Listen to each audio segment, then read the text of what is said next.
de qualquer jeito, a gente está lidando com o mercado. Se a gente está lidando com o mercado, é minimização de custo, maximização de lucro.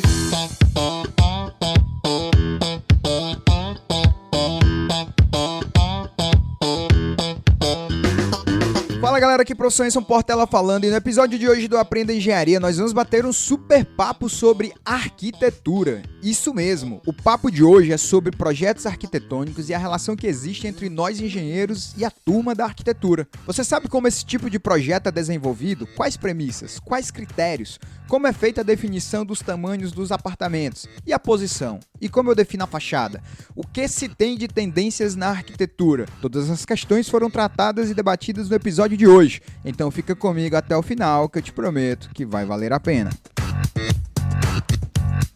Geraldo, vamos começar indo direto ao assunto principal deste episódio. Eu gostaria muito de saber como é que você desenvolve um projeto arquitetônico. Tipo, para tornar a coisa mais palpável, vamos pensar aqui em termos de um edifício multipavimentos, residencial, né? Um edifício típico residencial brasileiro. Por onde é que começa? É a construtora que te aborda já com algo definido em mente? Porque eu imagino que a construtora, ela tem ali um estudo de viabilidade econômica do projeto, então essa parte de quantos apartamentos vai ter, o tamanho do apartamento, como é que vai ser a fachada, o que é a posição dele, né, em relação ao sol, o que é o arquiteto que decide e o que é que a construtora já chega para o arquiteto, ou existe aí um meio estudo, uma comunicação entre vocês, no sentido dela te pedir auxílio nessa definição de como vai ser o edifício? Olha, Enson, no meu escritório aí em Fortaleza, quando eu estava atuando aí no mercado imobiliário, geralmente a gente faz um bate-bola com a construtora ou com a incorporadora, então acaba que é um trabalho, digamos, se for dois profissionais, um trabalho a quatro mãos, né? O cliente e o arquiteto, né? Simplificando a coisa, na verdade são inúmeras mãos, né? Mas o que a gente geralmente faz era, nessa época, dependendo do porte da incorporadora. Muitas das incorporadoras, elas já possuem o seu próprio departamento, vamos supor, de desenvolvimento de produto, né? Grandes incorporadoras, que uma estrutura mais pesada, digamos assim, eles têm o seu próprio departamento de desenvolvimento de produto e que eles já chegariam com alguma ideia pré-formatada, certo? Isso são alguns casos. Em alguns outros casos, que a gente estava lidando com incorporadoras ou menores, ou até algumas que a gente, apesar de maiores, já tinham mais confiança no nosso trabalho, eles acabavam também nos convidando para participar desse desenvolvimento do produto desde o nascimento da ideia, vamos supor, da concepção do projeto, certo? Então isso pode acontecer dessas duas maneiras, né? O nascedouro do projeto pode acontecer através de uma demanda, de uma ideia que eles já tenham, ou de uma ajuda ou de uma conformação que a gente faz para eles, tá certo? Nesse caso, algumas construtoras ou incorporadoras menores, muitas das vezes chegavam com terrenos que eram ofertados por corretores de imóveis, e eles diziam, olha, o que dá para a gente fazer nesse terreno? Né? E o que a gente fazia? Nós, obviamente, tínhamos um conhecimento bem agudo de legislação, então a gente conhecia a legislação, obviamente, local, falando especificamente da legislação do município de Fortaleza, e a gente dizia o que dava para colocar naquele terreno, primeiro em termos de áreas vendável, certo? Então, se a gente estava falando no caso de um residencial multifamiliar, de um prédio de apartamentos, a gente dizia, olha, você vai poder botar tanto de área vendável aí, porque existe a área vendável e existe a área que a prefeitura permite de construção de unidades, não estou falando da construção como um todo. Então, a gente chegava e dizia, olha, dá para colocar tanto. E aí começavam as divisões com relação ao que era o melhor produto para aquela área em termos de metragem quadrada, né? Vamos supor que a gente está lidando num bairro mais periférico, em que você quer lidar com um metro quadrado mais barato, porque o público não vai absorver uma coisa muito grande, então você chegava com uma metragem quadrada que se adequava ao preço do metro quadrado da região e, de uma certa forma, o cliente tinha uma definição do que seria o tamanho do apartamento e o número de apartamentos, certo? Então, isso é um cálculo muito básico, feito de trás para frente. O que dá para colocar naquele terreno. Mas a parte de criação de você, tipo, o que de critério tu vai utilizar para dizer se um prédio vai ser marrom ou azul,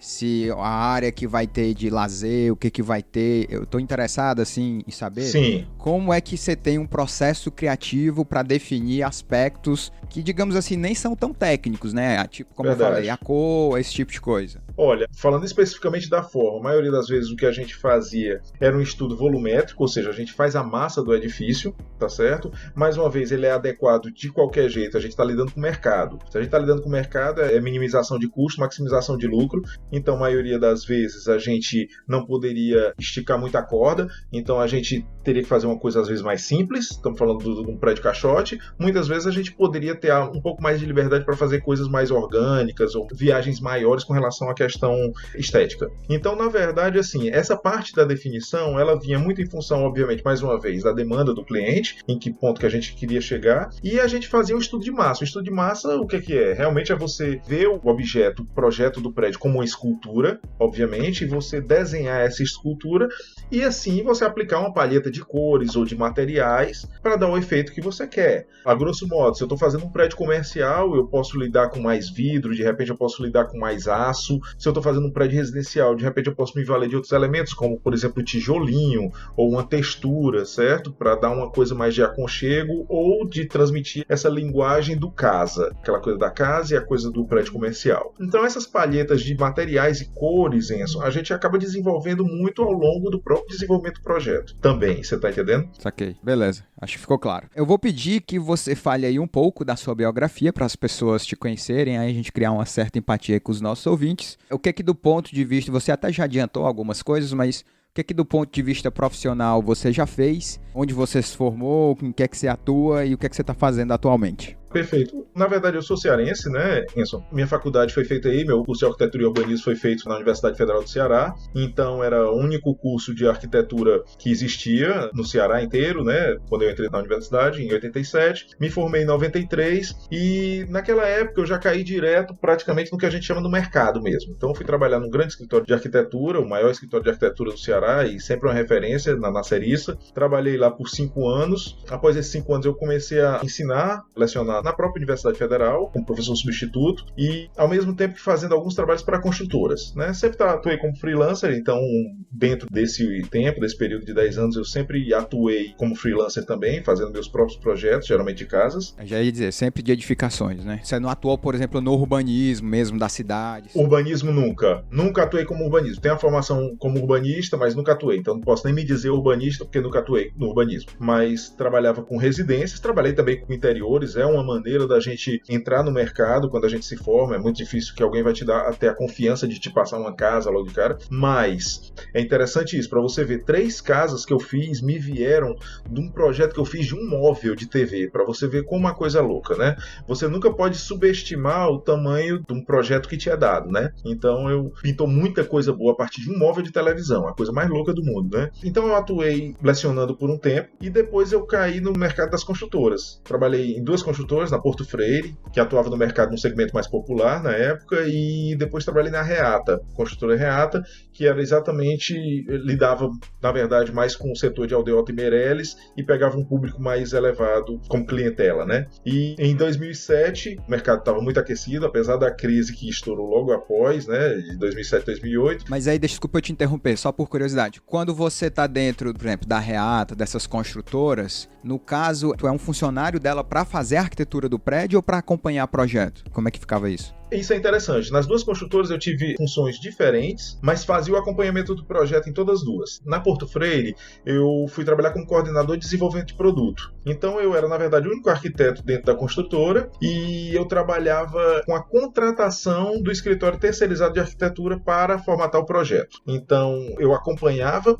fazia uma compatibilização interna de projetos e, obviamente, definia com o escritório terceirizado o tipo de produto que a gente queria. O que acontecia? Durante as obras, e eram muitas obras naquele tempo, muitas vezes a gente não chegava a recorrer ao arquiteto para resolver pequenos detalhes que estavam travando a obra, de uma maneira ou outra. Então, muitas das vezes eu ia fazer o acompanhamento e fazia pequenas soluções que intervinham não na obra em si, ou no direito autoral do arquiteto em cima daquele projeto, mas que destravavam o andamento da obra, certo? Isso na Porto Freire. Na Reata, a construtora era uma concepção totalmente diferente de construtora. A Reata tinha um escritório interno de arquitetura, certo? Era um corpo sensacional de funcionários e nós lidávamos com formatação do produto, desenvolvimento até o último parafuso que ia ser colocado lá na porta. Então, era um processo mais completo do ponto de vista da criação e do projeto arquitetônico. Ou seja, a Reata é o que a gente poderia chamar de uma Apple aí, né? Faz tudo interno, tem todo o corpo técnico e tal. Sem né? dúvida. Era, e acho que fez uma escola muito interessante na época com relação a como se projetar, certo?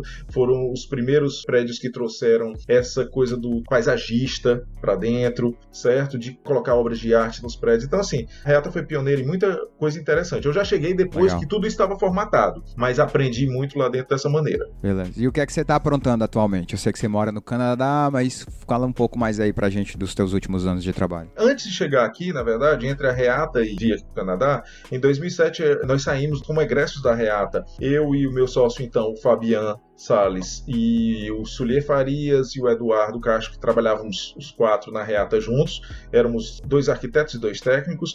Nós saímos e montamos um escritório de arquitetura, né? Esse escritório até hoje atua no mercado imobiliário de Fortaleza, Ceará, e eu fiquei de 2007 até 2016 lá, ou seja, por 9 anos ficamos nesse escritório aí trabalhando exatamente com o mercado imobiliário. Que é a ideia, né? A arquitetura. A ideia. Hoje eu acho que está rebatizada com o nome de Projeto Ideia, mas é isso mesmo. Tem uma produção muito boa, certo? O Fabian é uma pessoa inteligentíssima. É o que a gente chama de um arquiteto de mão cheia, né? É um arquiteto de mão cheia, artista e tal, então é um cara muito bom. Literalmente, porque eu já vi uns desenhos dele à mão e realmente, os seus desenhos também são excelentes, eu já vi os dele e realmente são... São demais. Então assim, o Fabian continuou lá o trabalho da ideia, né, e hoje ainda é atuante no mercado de Fortaleza. Aí é isso, essa foi a minha história aí no Brasil e no Ceará, né. Aí migrou pro Canadá. Migrei pro Canadá. Em 2016 eu vim com minha família, esposa e 2 filhos, e viemos para cá para tentar outros ares, né. Isso aí. Tentar outra coisa, literalmente né? Outros ares, né?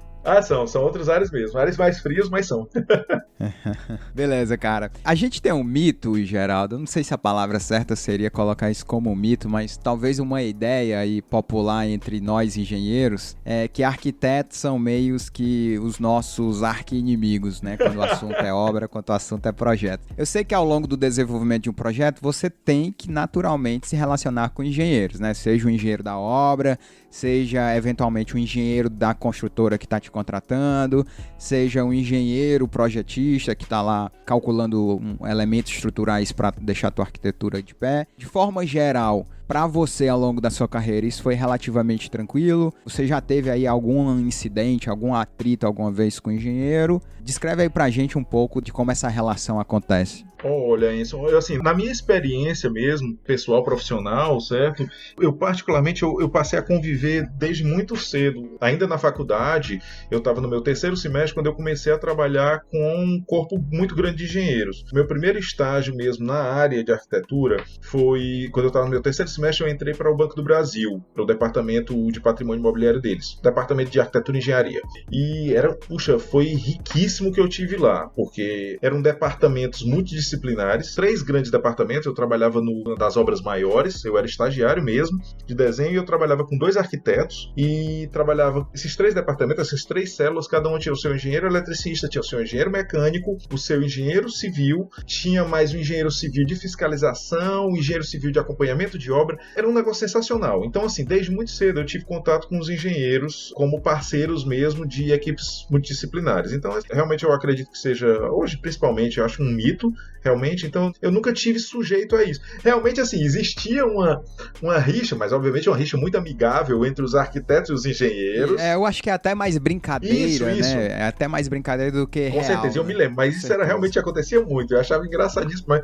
acontecia muito. Mas eu nunca me senti muito parte, eu nunca me vi muito dentro dessa cena, não, sabe? Eu acho que eu desenvolvi uma relação muito boa com os engenheiros com qual eu lidava, sabe? Eu acho que talvez isso aí venha muito da formação do arquiteto brasileiro, da questão do arquiteto sempre foi muito mais ligado a humanas, talvez por uma questão até de posicionamento político ou de contexto cultural e político de uma época, né, de resistência e tal, em que a arquitetura sempre teve muito mais ligado a humanas do que a tecnologia. Isso trouxe benefícios e trouxe malefícios também para a profissão, né? Eu acho que hoje o maior malefício disso, obviamente, é exatamente essa desvinculação técnica do arquiteto brasileiro, certo? Que a gente vai ter que buscar isso depois na prática, né? No exercício da profissão. Concordo. Vou inclusive aproveitar aí que você tocou nesse assunto. Eu sei, né?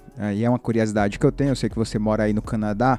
Você saberia dizer o que é que difere na formação de um arquiteto canadense, de um arquiteto brasileiro? Eu te pergunto isso porque há um tempo atrás, durante minha graduação, eu estudei parte da minha graduação de engenharia nos Estados Unidos. E eu convivi com arquitetos lá, tanto estudantes de arquitetura americano, como estudantes de arquitetura da Europa que estavam, de outros lugares do mundo que estavam lá estudando. Eu fiquei muito próximo, inclusive, de uma menina francesa, Sophie Ardaillon, acho o nome dela, ainda lembro que era Sophie. E eu lembro das coisas que ela estudava, cara, e era assim, o nível de estudo que ela tinha de resistências de material, de gerenciamento de obra, era uma coisa que eu achava muito além do que estava aqui pro arquiteto brasileiro. Tipo, eu conseguia conversar com ela sobre analisar uma estrutura e falar termos do que é um momento fletor, o que é um esforço cortante, como é que arma cada um, e ela entendia tudo que eu falava, né? O que eu quero dizer assim, a ideia que eu sempre tive é que, como você usou uma palavra melhor que a minha, eu ia dizer que o arquiteto brasileiro ele tem um viés mais artístico, mas eu gostei da sua palavra de dizer que ele tem um viés mais de humanas, né, do que de tecnologia.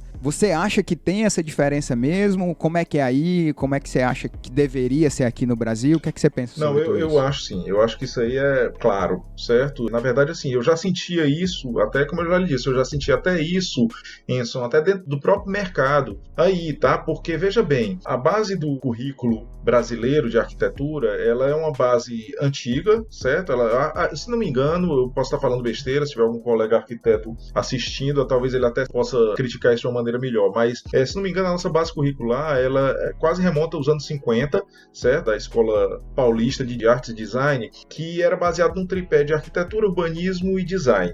Tá?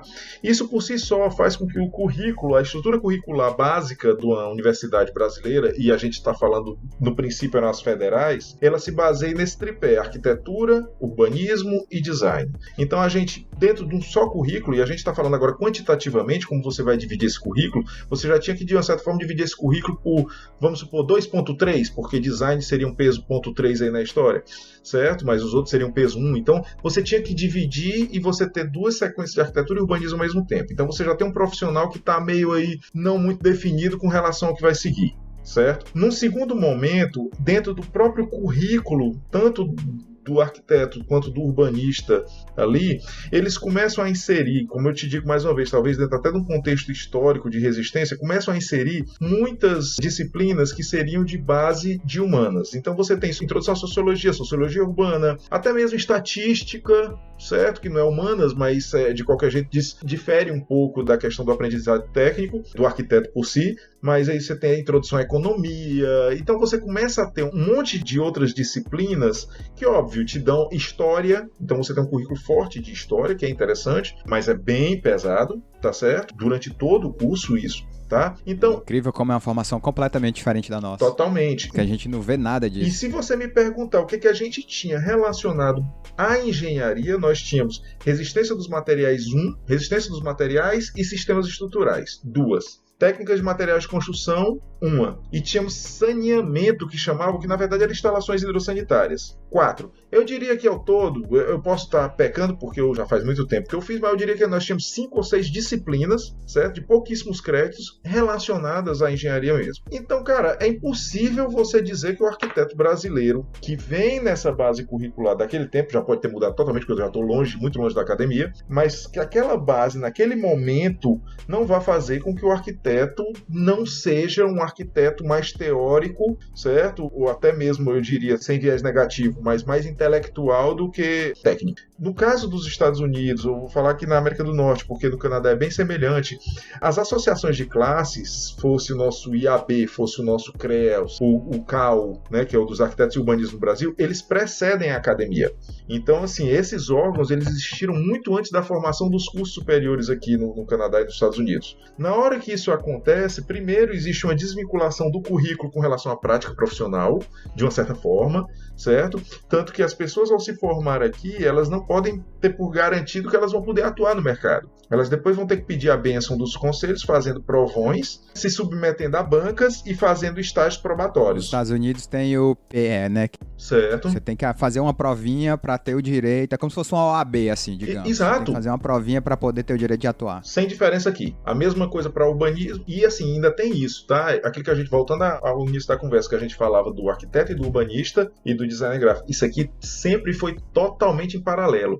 Não existe arquiteto e urbanista aqui, existe arquiteto e urbanista, e eles nem se comunicam, modo de dizer, a grosso modo, certo? Não se tocam, não se cruza o currículo. É engraçado isso, né? Então eu acho que isso sim dá a eles muito mais quantidade e qualidade do aprendizado técnico, certo? Então, assim, condeno um, não condeno o outro. Apenas acho que sim, eles têm muito mais isso do que a gente. Eu lembro que, por exemplo, você vai na obra nos Estados Unidos, o arquiteto tá lá, dizendo o que é que tem que ser feito, entendeu? Exato. Isso é meio, na cabeça do engenheiro civil brasileiro ver isso, é meio bizarro, assim, porra, quer que dá um pé na bunda desse arquiteto daqui, quem tem que mandar aqui é o engenheiro, porra, que é arquiteto. E não entrega prédio sem aprovação do arquiteto. O arquiteto vai lá, faz o relatório dele de deficiências, né? E sai lá, se não estiver seguindo, meu amigo, aquilo ali acabou. Você tem que refazer mesmo e pronto, né?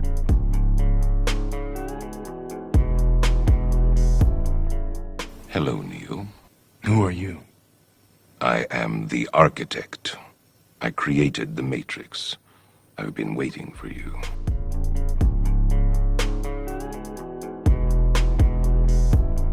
Existe aí, quando a gente fala de projeto de arquitetura, existe lá uma fase no desenvolvimento de qualquer projeto grande, né, que demande, que é o que a gente chama de compatibilização, né, a fase de compatibilização. Eu, inclusive, tenho algumas experiências negativas com essa fase de projeto, que a gente vai até discutir aqui, mas explicando rapidamente aí aos nossos ouvintes, é meio que uma fase onde os vários projetos, né, você pensar no edifício aí, tem a estrutura, as instalações, o paisagismo, a arquitetura. Nessa fase eles vão entrar meio que, digamos assim, em choque entre si, para que o projeto final seja o mesmo para todo mundo, ou seja, para que haja uma concordância entre todos os projetos, né? A minha fachada lá da minha estrutura está casando com a fachada do acabamento, da arquitetura, as instalações estão furando as vigas no ponto certo, então tudo isso aí tem que ser compatibilizado para quando os projetos todos chegarem na obra, chegarem todos no ponto que quando o cara diz assim, não, o furo é de 10 milímetros aqui na viga 14 do pavimento tipo, tá lá o furo marcado na viga e a minha viga realmente é a viga que ele tem que furar. Enfim,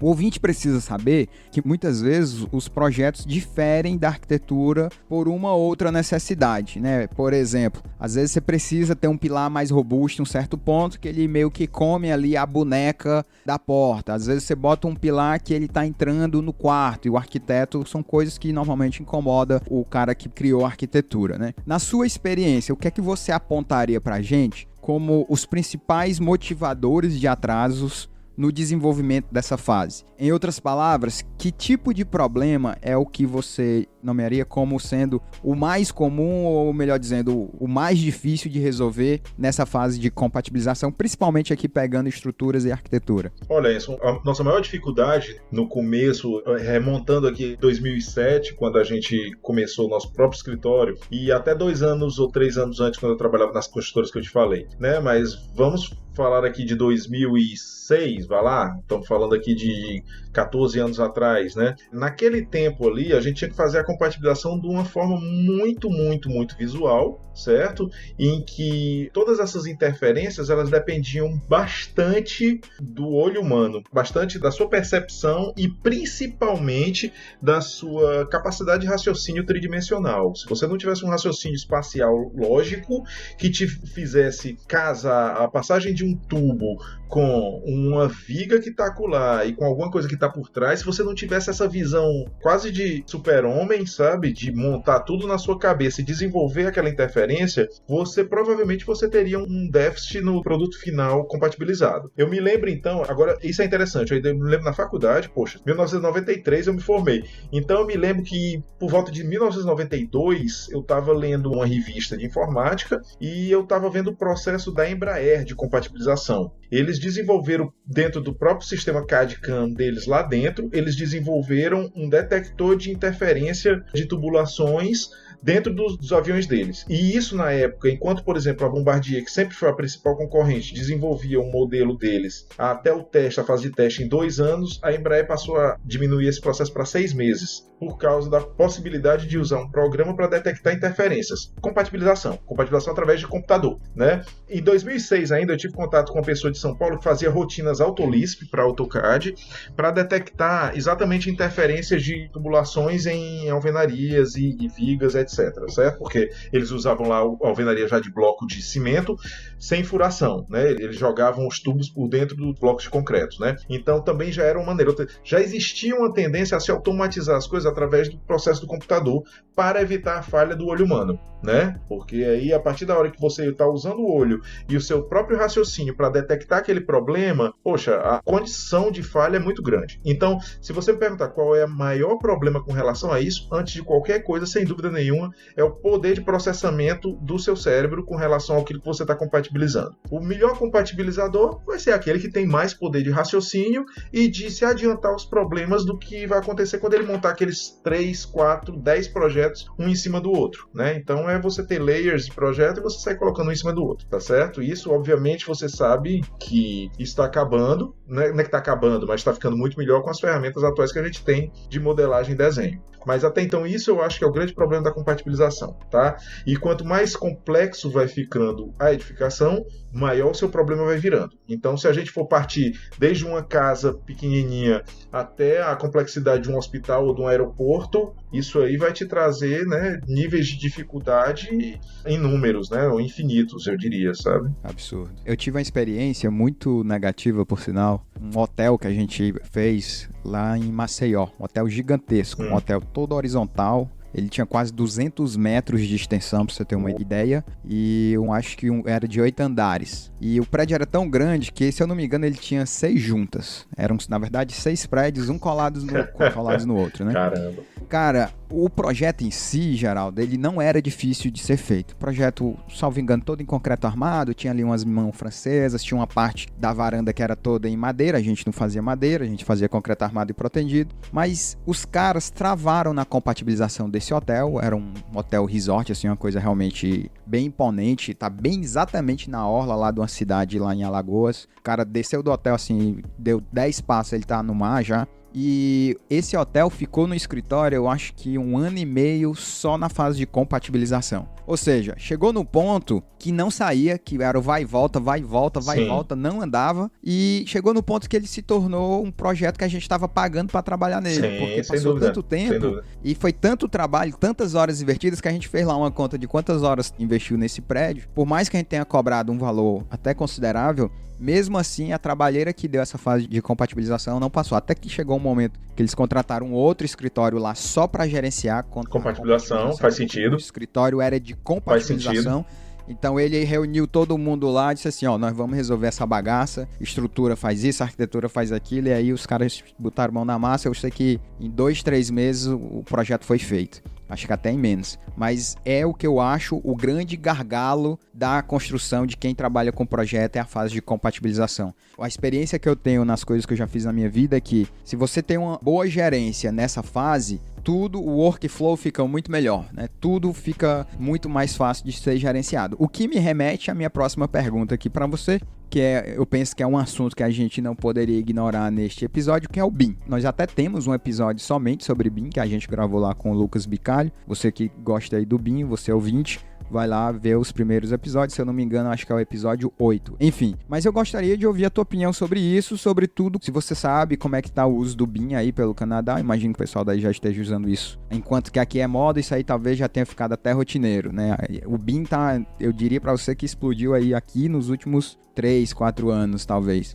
Por aí, já tomou de conta? O que é que você pensa sobre tudo isso? Veja bem, Enson, aqui eu não estou mais trabalhando dentro de escritório de arquitetura, né? O que eu lido hoje é com pegar o escritório de arquitetura, já a base já toda mastigada, vindo de dentro do escritório de arquitetura. Então eu pego os projetos completos já finalizados, certo? O que é que acontece? Assim, sendo muito sincero, a gente não está atrás de jeito nenhum no Brasil, sendo muito sincero, a gente está no mesmo pé, tá certo? Eles também engatinharam, da mesma maneira que a gente há 3 anos atrás, vamos supor, como você diz, acredito que sim, 3, 4 anos atrás, muitos escritórios estavam engatinhando, mas hoje sim, todos os escritórios de arquitetura, acredito eu, porque pelos projetos que eu pego, e até agora, assim, eu diria mais de 95%, ou seja, vamos botar aqui que a cada 20 projetos, eu vejo que não seja em Revit. E eu tô falando Revit porque eu acho que são todos modelados em Revit, a maioria das vezes a gente recebe o arquivo RVT, certo? Para usar como uma base de ajuda. Maioria. Também, alguns outros a gente não recebe, mas você vê pelas próprias configurações da simbologia dos ícones, você vê que são vindos do Revit, certo?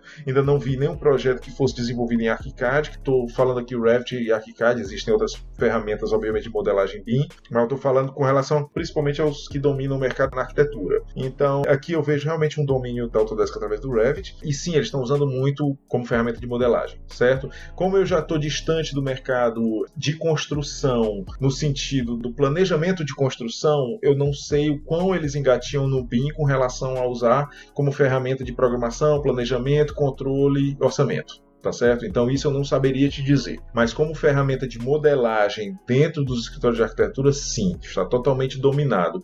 Não esquecendo que ainda se usa sim muito o AutoCAD, tá certo? Mesmo porque detalhamento de arquitetura, o que a gente vê ainda é muito desenho feito bidimensionalmente, usando ou a ferramenta de CAD ou usando a ferramenta de BIM, no caso, usando, se falássemos da suíte Autodesk, ou usando o AutoCAD ou usando o Revit, desenhando bidimensionalmente. Então, para detalhamentos mais finos e pequenos, em maior escala. Então, tá dominando da mesma maneira, tá certo? Uma coisa que eu noto aqui, já mudando aqui, avançando no assunto, que eu observo aqui, eu tava esses dias, cara, procurando, eu pensei em comprar um apartamento como investimento, sabe? Ter um outro apartamento para receber ali uma renda de aluguel e tal. E aí, coisa que eu nem sou muito fã, para ser sincero contigo, mas na teoria de diversificação é um bom investimento. O ponto é que eu fui procurar algumas coisas aqui pela zona aqui que eu moro, que você conhece bem Fortaleza, que eu queria alguma coisa pela região Praia do Futuro, Papicu, Cocó. E aí eu encontrei, passando na rua acidentalmente, um prédio que estava sendo feito chamado The One,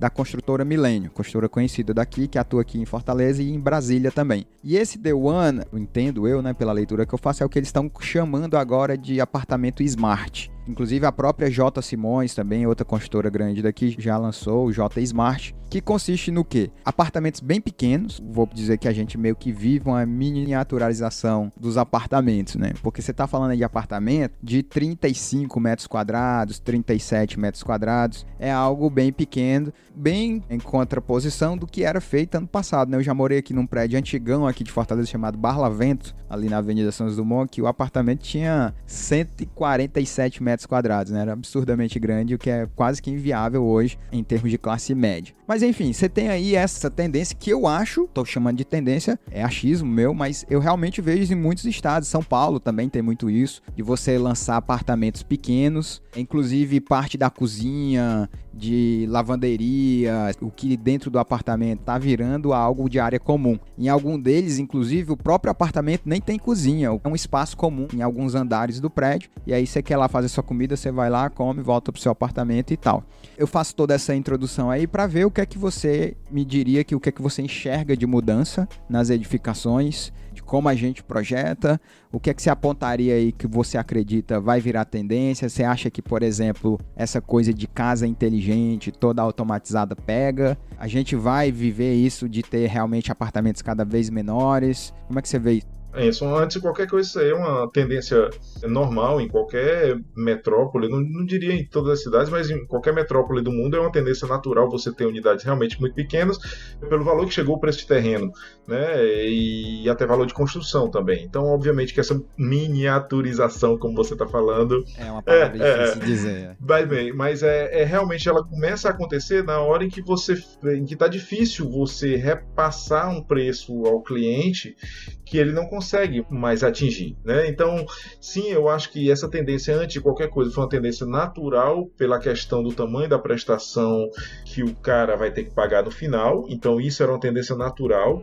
Porém, vendo agora do ponto de vista do produto como uma coisa habitável ou não, ou se é humano ou não, eu acho que isso aí quem vai julgar é quem vai estar, obviamente, usando, né? Eu detesto esses valores de que pensar, porque estão apertados, pensando, vamos morar em lata de sardinha, não sei. Pô, o Japão faz isso aí há séculos. Não compra, né, pô? Não compre. E se você não gosta, você não compra. Não compre, exatamente. Eu gosto de unidades pequenas. Agora, falando do meu caso, quando eu saí do Brasil, eu morava num apartamento de 140 metros quadrados. Também no Cocó, na Gilberto Studas. Tinha um apartamento de 140 metros quadrados, o apartamento tinha 3 suítes. Certo?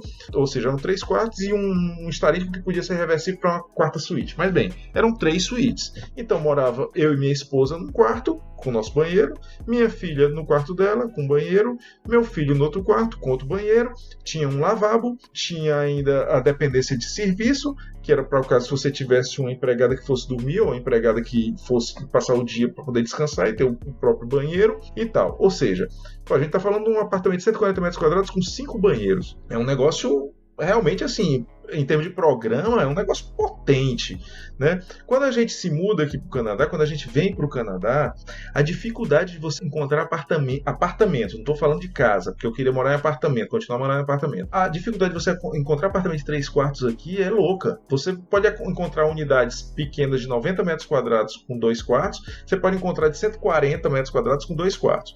Quando a gente veio para um apartamento, eu acredito que esse nosso apartamento tem por volta uns 90 metros quadrados, certo? Mas olha como é interessante, são só 2 quartos e 2 banheiros, sendo um banheiro aberto para a área social, tá certo? Mas qual é a diferença? Porque os ambientes são muito grandes. Então é feito da maneira como era feito antigamente no Brasil. Um quarto mínimo é um quarto de 3 metros por 4 metros. Então assim, é um apartamento de 90 com 2 quartos apenas. Mas veja bem, existe uma diferença básica do modo como se vive.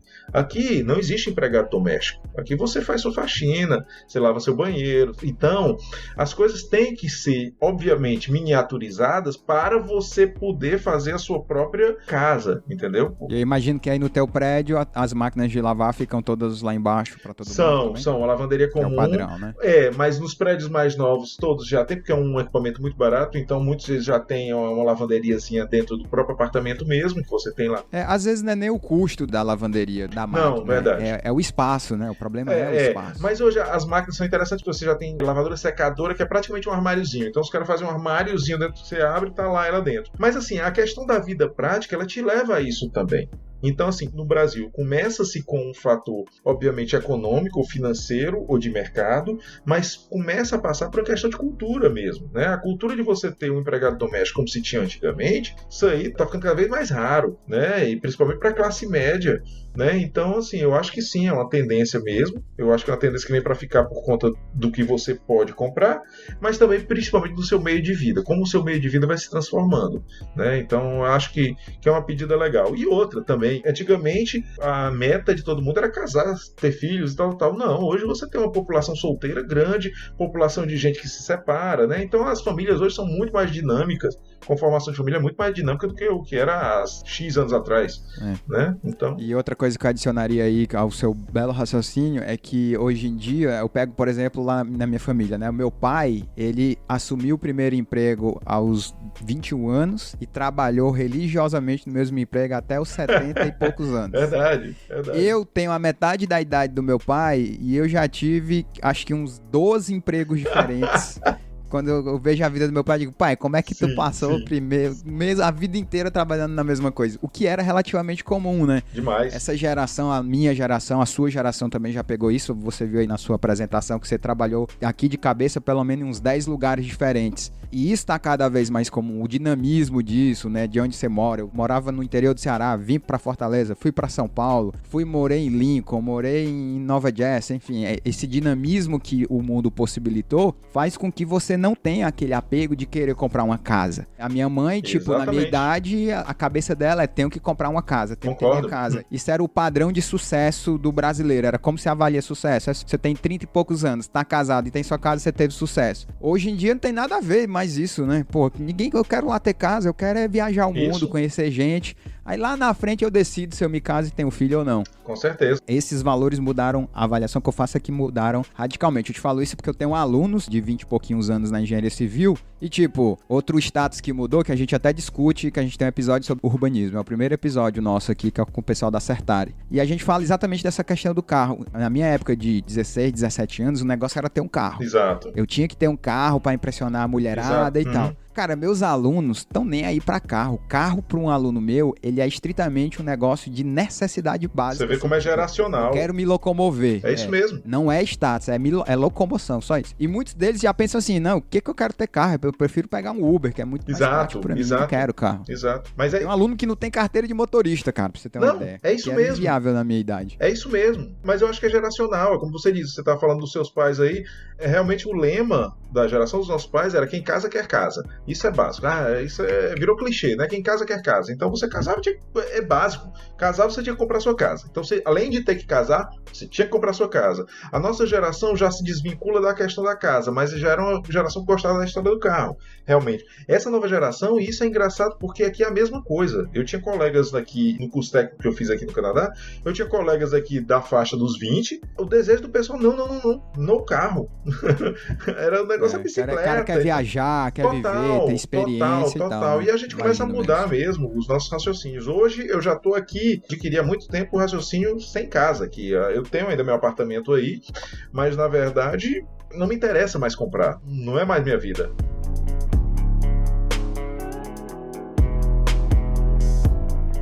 E aí, moçada, beleza? Eu tenho um pedido a fazer. Se você tá gostando dos nossos episódios, eu peço tua ajuda na divulgação desse podcast.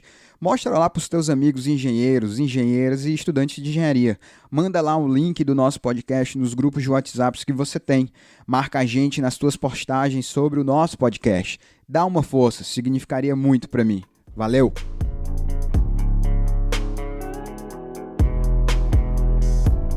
Uma curiosidade que eu tenho aqui, trabalhei sempre com estruturas, então sei bem como é que a gente precifica um projeto estrutural. Mas no caso, como que o projeto arquitetônico é precificado? Eu não tenho ideia de valores, mas existe um certo sentimento no ar, no meio da engenharia, que os projetos arquitetônicos são bem mais caros que os projetos de engenharia. Então, explica para mim como é que, por exemplo, você define o valor de um projeto de um edifício residencial. E aí, para tornar a coisa assim numericamente objetiva, vamos pegar aqui, por exemplo, um prédio aí da ordem de 23 andares com 500 metros quadrados por pavimento. E vamos dizer aí que tem 5 apartamentos por andar. Qual que seria o valor, assim, por alto desse projeto? Como é o critério de definir o valor? Não, eu vou te deixar sem resposta nessa daí com relação à questão mesmo de chegar a um número prático. Isso daí é simples por uma questão lógica de que há 4 anos que eu tô longe do mercado. Então, sinceramente... Mas como é que tu precificava? Não, para precificar, é muito simples de explicar. O que eu tô te dizendo é especificamente chegar a um valor mesmo numérico. Tá. Porque eu tô longe mesmo, ficou muito longe isso pra mim, certo? Tá bom. Mas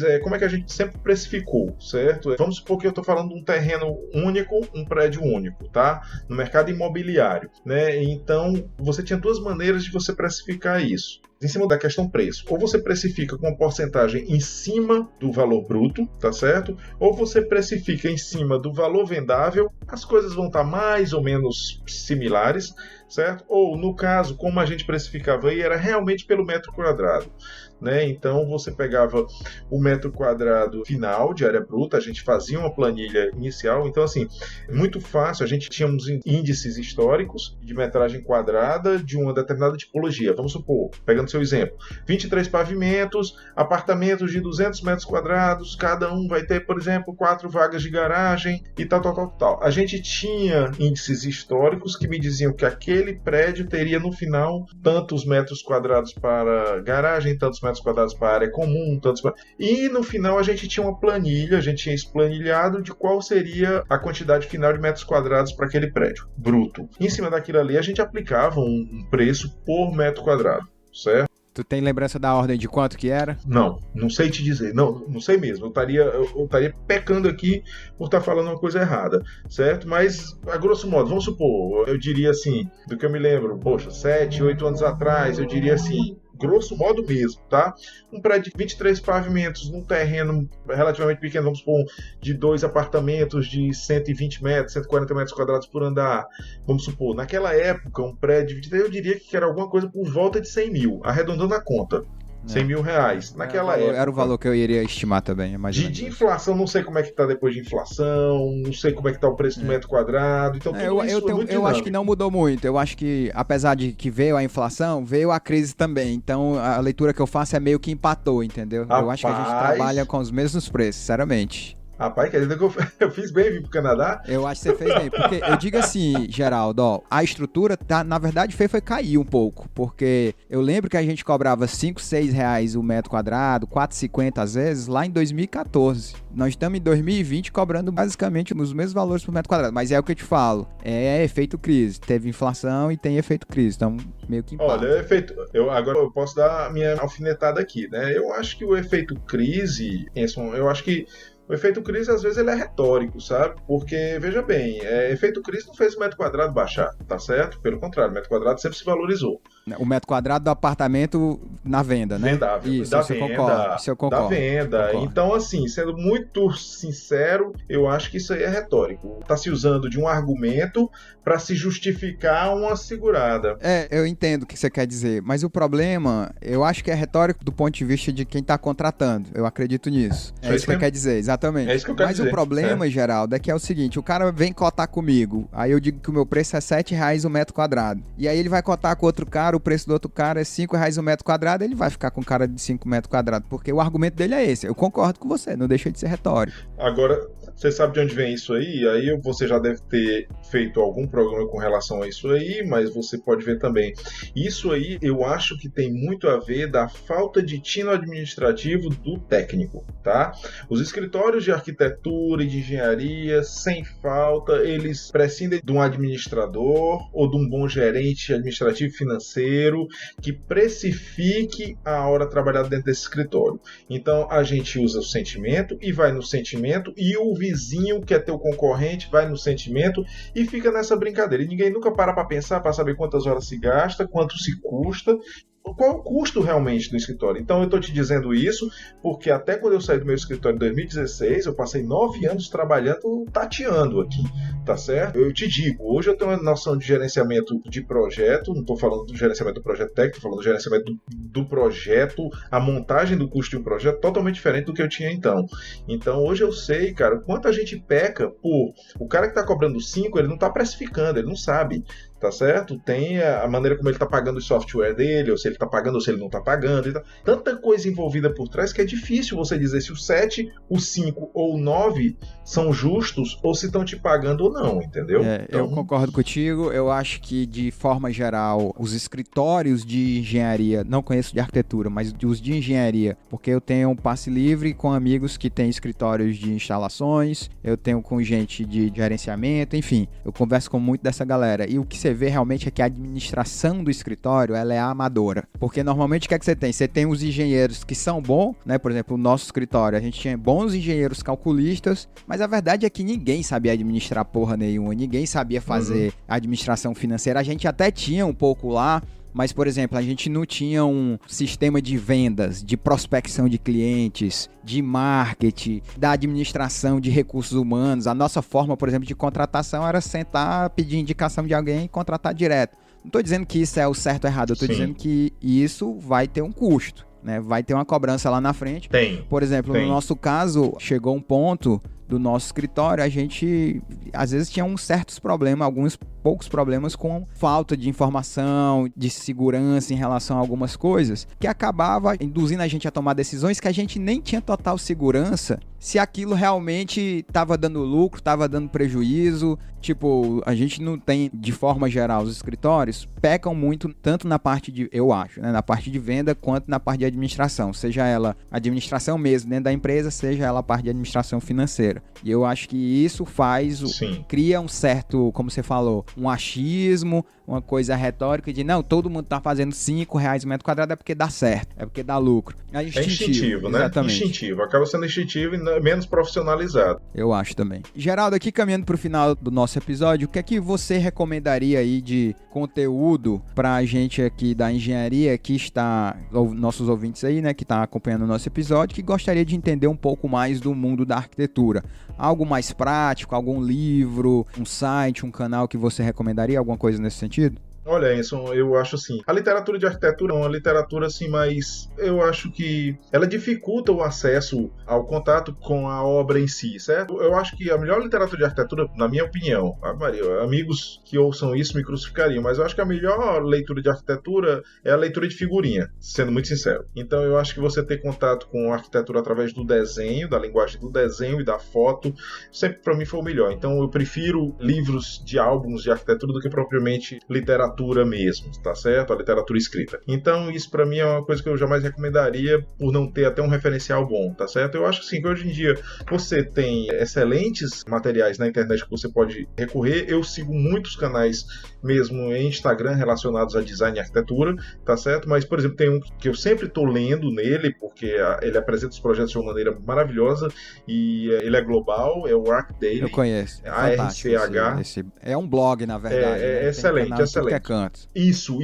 Tem canal em tudo. E assim, vai da arquitetura micro até coisas assim alucinantes. E do arquiteto mais desconhecido ao mais estrela. Para quem tá começando aí o CCAA, o canal que ele falou é o ARCH Daily, D-A-I-L-Y, tá? Perfeito.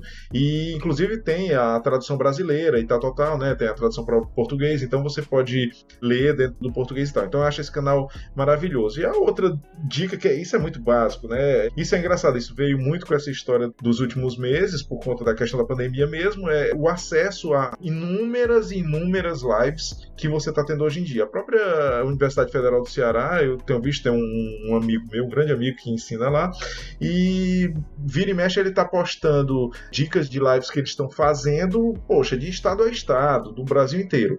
Então eu acho que se você quer ter hoje contato com profissionais e acadêmicos e tal, é muito fácil você localizar isso dentro dos instrumentos da internet, né? E tá tudo gravado lá, pô, o YouTube tá lá, né? É uma coisa que às vezes nós engenheiros não percebemos, e fica nessa coisinha do mito, da briga do arquiteto com o engenheiro, é que na verdade você, ouvinte aí da engenharia, você tem que botar na sua cabeça que o seu melhor amigo ele tem que ser um arquiteto. Porque o arquiteto é a porta de entrada do projeto. Você é um cara que trabalha com projeto e quer prospectar projeto, uma boa forma de você começar a adentrar nesse mundo é através do arquiteto, porque ele é o primeiro cara que quem vai construir tem contato. Então, se ele é um cara que tem contato e ele diz lá pro cara, ó, esse cara conhece aqui, calcula comigo, sempre fez os prédios, todo mundo que faz o prédio comigo gosta dele, o cara pode, às vezes, te trazer para um ou outro projeto e começa pequeno e depois a coisa vai se escalando, ficando grande. Então, você aí que tá ouvindo a gente, tá no começo da carreira, em vez de abraçar esse mito aí das brigas, eu não abracei, tanto que eu me casei com um arquiteto.